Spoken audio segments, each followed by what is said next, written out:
Master সাহেবের পক্ষ থেকে সকলকে স্বাগতম। আজকে আমরা আলোচনা করব ঘাসফড়িংয়ের রক্ত সংবহন তন্ত্র নিয়ে। রক্ত সংবহন তন্ত্র বলতে আসলে আমরা কি বুঝি? তন্ত্র হচ্ছে কিছু অঙ্গ নিয়ে গঠিত একটি সিস্টেম, যেটি শরীরে কোনো একটি নির্দিষ্ট কাজ করে থাকে। যেই তন্ত্র আমাদের দেহে রক্ত পরিবহন করে থাকে সেই তন্ত্র আমাদের রক্ত সংবহন তন্ত্র নামে পরিচিত। ঘাসফড়িংয়েও রক্ত পরিবহনের জন্য একটি বিশেষ তন্ত্র রয়েছে, যেটি রক্ত সংবহন তন্ত্র নামে পরিচিত। রক্ত সংবহন তন্ত্র দুই ধরনের হয়ে থাকে, যেমন মুক্ত সংবহন তন্ত্র এবং বদ্ধ রক্ত সংবহন তন্ত্র। মুক্ত সংবহন তন্ত্র হলো এমন তন্ত্র যেই তন্ত্রে রক্ত ঘাসফড়িংয়ের রক্তনালীতে আবদ্ধ না থেকে বাইরে বেরিয়ে যায় এবং হিমোসিলের মধ্যে ছড়ানো থাকে। অন্যদিকে বদ্ধ সংবহন তন্ত্র হলো সেরকম রক্ত সংবহন তন্ত্র যেই রক্ত সংবহন তন্ত্রে রক্ত হৃৎপিণ্ড এবং রক্তনালী এই দুইয়ের মধ্যে আবদ্ধ থাকে। বদ্ধ সংবহন তন্ত্র পাওয়া যায় আমাদের দেহ অর্থাৎ মানুষের, পাশাপাশি অ্যানেলিডা যে পর্ব অ্যানেলিডা পর্বে। অন্যদিকে মুক্ত সংবহন তন্ত্র পাওয়া যায় ঘাসফড়িং অর্থাৎ আর্থ্রোপোডা সহ মলাস্কা জাতীয় প্রাণীতে। অর্থাৎ আমরা জানতে পারলাম ঘাসফড়িংয়ে মুক্ত সংবহন তন্ত্র পাওয়া যায়। এখন মুক্ত সংবহন তন্ত্র বলতে আমাদের আগে জানতে হবে যে ঘাসফড়িংয়ের হিমোসিল বা সিলোমে কি ধরনের গঠন পাওয়া যায়। আমরা যদি ঘাসফড়িংয়ের সিলোম নিয়ে আলোচনা করি তাহলে দেখব ঘাসফড়িংয়ের দেহপ্রাচীর এবং পরিপাক নালীর ক্ষেত্রে দেহপ্রাচীরের ভিতরে এবং পরিপাক নালীর বাইরে যে আবরণ অর্থাৎ পেরিটোনিয়াম, এই পেরিটোনিয়াম দ্বারা আবৃত যে স্থানটি, এই স্থানটি ঘাসফড়িংয়ে সিলোম নামে পরিচিত। এখন এই সিলোমে যখন রক্ত চলে আসে অর্থাৎ রক্তনালী থেকে বেরিয়ে রক্ত যখন ঘাসফড়িংয়ের সিলোমে চলে আসে তখন এই ধরনের সিলোমকে বলা হয়ে থাকে হিমোসিল।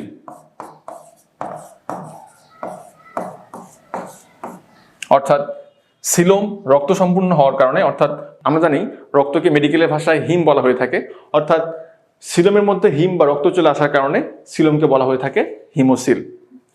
আমরা যদি ঘাসফড়িংয়ের একটি ব্যবচ্ছেদ দেখে থাকি তাহলে দেখব যে ঘাসফড়িংয়ের এটি দেহপ্রাচীর এবং মাঝখানে যে সবুজ অংশটি দেখা যাচ্ছে সেটি ঘাসফড়িংয়ের পরিপাক নালী। এখন পরিপাক নালীর বাইরে অর্থাৎ এই জায়গাটি এবং এই জায়গাটি ঘাসফড়িংয়ের সিলোম নামে পরিচিত।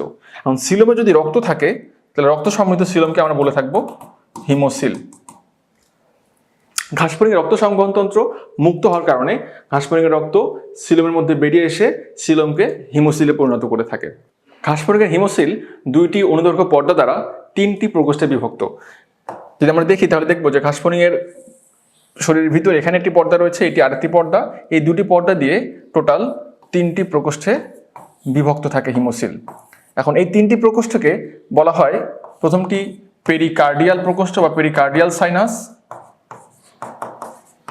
দ্বিতীয় প্রকোষ্ঠটি পেরিভিসারাল সাইনাস নামে পরিচিত এবং তৃতীয় বা সর্বশেষ প্রকোষ্ঠটি পেরিনিউরাল সাইনাস নামে পরিচিত। এগুলোর নাম এমন কেন? পেরিকার্ডিয়াল শব্দের অর্থ হলো হৃৎপিণ্ড রিলেটেড, অর্থাৎ যেই প্রকোষ্ঠে ঘাসফড়িংয়ের হৃৎপিণ্ড বা কার্ডিয়াক অঙ্গ রয়েছে সেই প্রকোষ্ঠের নাম পেরিকার্ডিয়াল সাইনাস। পেরিভিসারাল সাইনাস হচ্ছে সেই প্রকোষ্ঠ যেই প্রকোষ্ঠের মধ্যে ঘাসফড়িংয়ের পরিপাক তন্ত্রের বিভিন্ন অঙ্গ রয়েছে। ভিসেরা শব্দের অর্থ হলো বিভিন্ন পরিপাকের অঙ্গ, অর্থাৎ যেই প্রকোষ্ঠে বিভিন্ন পরিপাকের অঙ্গ রয়েছে সেই অঙ্গগুলোই হলো, সেই অঙ্গ সমৃদ্ধ প্রকোষ্ঠটি হলো ঘাসফড়িংয়ের পেরিভিসারাল প্রকোষ্ঠ। নিচের দিকে যে প্রকোষ্ঠটি সেটি পেরিনিউরাল সাইনাস, কেননা এই সাইনাসের মধ্যে রয়েছে ঘাসফড়িংয়ের বিভিন্ন স্নায়ু বা নিউরনগুলো। যেহেতু এখানে বিভিন্ন নিউরন থাকে তাই এই প্রকোষ্ঠকে বলা হয়ে থাকে পেরিনিউরাল সাইনাস। ঘাসফড়িংয়ের রক্ত সংবহন তন্ত্রে কি কি উপাদান রয়েছে? ঘাসফড়িংয়ের রক্ত সংবহন তন্ত্র তিনটি উপাদান নিয়ে গঠিত। একটি হলো হিমোসিল, দ্বিতীয় উপাদানটি হলো হিমোলিম্ফ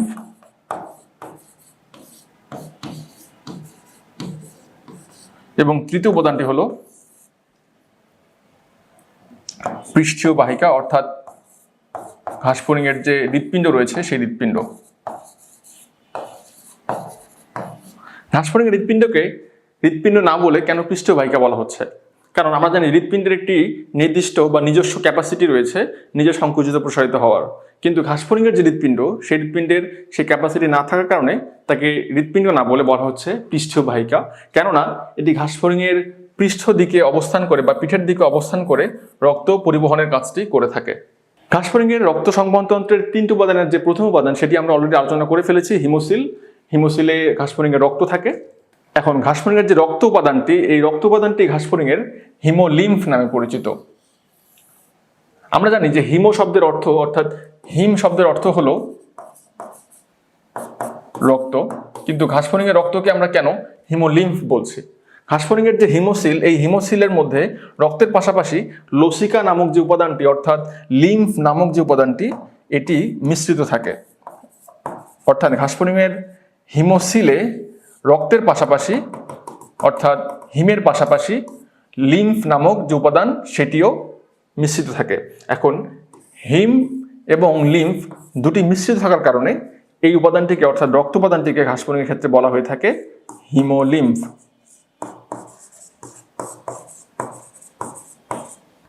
ঘাসফড়িংয়ের 3টি উপাদানের মধ্যে প্রথম উপাদানটি হলো হিমোসিল। হিমোসিল একটি স্থান, যেই স্থানে ঘাসফড়িংয়ের রক্ত রয়েছে, এই রক্তের নাম হলো হিমোলিম্ফ। এবং তৃতীয় যে উপাদানটি রয়েছে সেটি হলো পৃষ্ঠবাহিকা, যেটি ঘাসফড়িংয়ের পৃষ্ঠদেশে অবস্থান করে রক্ত সরবরাহের কাজটি করে থাকে। আমরা এখন দেখব যে ঘাসফড়িংয়ের তৃতীয় উপাদান রক্ত সংবহন তন্ত্রের সেই তৃতীয় উপাদানটি অর্থাৎ পৃষ্ঠবাহিকা। ঘাসফড়িংয়ের পৃষ্ঠবাহিকা অর্থাৎ হৃৎপিণ্ড 7টি খণ্ডে বিভক্ত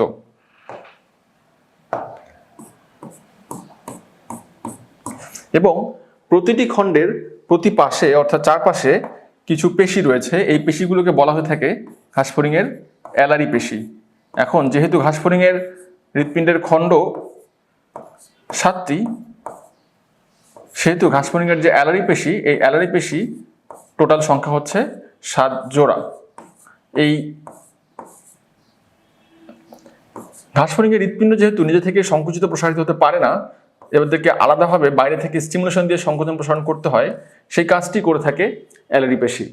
আবার প্রত্যেকটি খণ্ডের পিছনের দিকে রয়েছে কিছু ছিদ্র। এই ছিদ্রগুলোর নাম হলো অস্টিয়াম।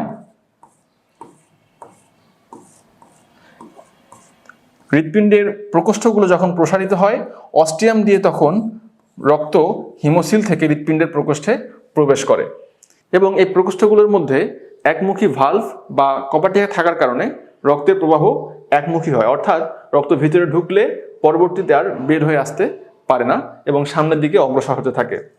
আমরা এখন দেখবো যে কিভাবে অ্যালারি পেশি হৃৎপিণ্ডকে সংকোচন প্রসারণ করে থাকে। ধরি আমার হাতের আঙুলগুলো অ্যালারি পেশি, এই অ্যালারি পেশিগুলো মাঝখানে হৃৎপিণ্ডকে ধরে রয়েছে। এখন অ্যালারি পেশি যখন সংকুচিত হবে অর্থাৎ এরকম অবস্থা থেকে যদি এরকম হয়ে যায়, তাহলে সে হৃৎপিণ্ডের প্রাচীরকে ধরে টানবে এবং হৃৎপিণ্ডের প্রকোষ্ঠ চারদিক থেকে প্রসারিত হবে। যখন হৃৎপিণ্ডের প্রকোষ্ঠ প্রসারিত হবে তখন এর ভিতরের যে আয়তন সেটি বড় হয়ে যাবে এবং আয়তন বড় হয়ে গেলে এর ভিতরে চাপ কমে যাবে। চাপ কমে গেলে ঘাসফড়িংয়ের যে হিমোসিলের পেরিকার্ডিয়াল প্রকোষ্ঠ, সেই পেরিকার্ডিয়াল প্রকোষ্ঠ থেকে রক্ত হৃৎপিণ্ডের ভিতরে প্রবেশ করবে এবং প্রত্যেক প্রকোষ্ঠেই এভাবে রক্ত প্রবেশের পরে যখন অ্যালারি পেশি প্রসারিত হবে অর্থাৎ অ্যালারি পেশি সংকোচন থেকে যখন অ্যালারি পেশি প্রসারিত হবে, তখন এই প্রসারণের কারণে হৃৎপিণ্ডের প্রাচীর চাপ পাবে। চাপ পেলে হৃৎপিণ্ডের আয়তন ছোট হয়ে যাবে এবং আয়তন ছোট হলে এর ভিতরে চাপ বেড়ে যাবে এবং এই চাপ বেড়ে গেলে এই চাপের কারণে রক্ত পিছন থেকে সামনের দিকে অগ্রসর হতে থাকবে, কেননা এই প্রকোষ্ঠগুলোর মধ্যে রয়েছে একমুখী ভালভ বা কপাটিকা, যেগুলো রক্তকে পিছনের দিকে ব্যাকফ্লো করতে বাধা দেয়। অর্থাৎ অ্যালারি পেশি যখন প্রসারিত হয় তখন রক্তের প্রবাহ পিছন থেকে সামনের দিকে অগ্রসর হতে থাকে এবং রক্ত সামনের দিকে যেতে যেতে হৃৎপিণ্ডের যে অগ্র অ্যাওর্টা বা সম্মুখ অ্যাওর্টা, এই সম্মুখ অ্যাওর্টা দিয়ে মস্তকের সাইনাসে চলে যায়। মস্তকের সাইনাস থেকে সে রক্ত চলে আসছে ঘাসফড়িংয়ের পেরিভিসেরাল সাইনাসে। পেরিভিসেরাল সাইনাস থেকে রক্ত চলে আসতে পারে পেরিনিউরাল সাইনাসে। পেরিনিউরাল সাইনাস থেকে এবং পেরিভিসেরাল সাইনাস থেকে রক্ত আবার চলে যেতে পারে পেরিকার্ডিয়াল সাইনাসে এবং পেরিকার্ডিয়াল সাইনাস থেকে আবার হৃৎপিণ্ডের প্রসারণের ফলে হৃৎপিণ্ডের ভিতরে প্রবেশ করে। আবার হৃৎপিণ্ডের সংকোচন শুরু হলে সংকোচনের ঢেউ যেহেতু পিছন থেকে সামনের দিকে অগ্রসর হয়, তাই রক্তের প্রবাহ পিছন থেকে সামনের দিকে অগ্রসর হতে থাকে। এভাবে হৃৎপিণ্ড ঘাসফড়িংয়ের ক্ষেত্রে প্রতি মিনিটে প্রায় 100 থেকে 110 বার সংকোচন প্রসারণ করতে পারে।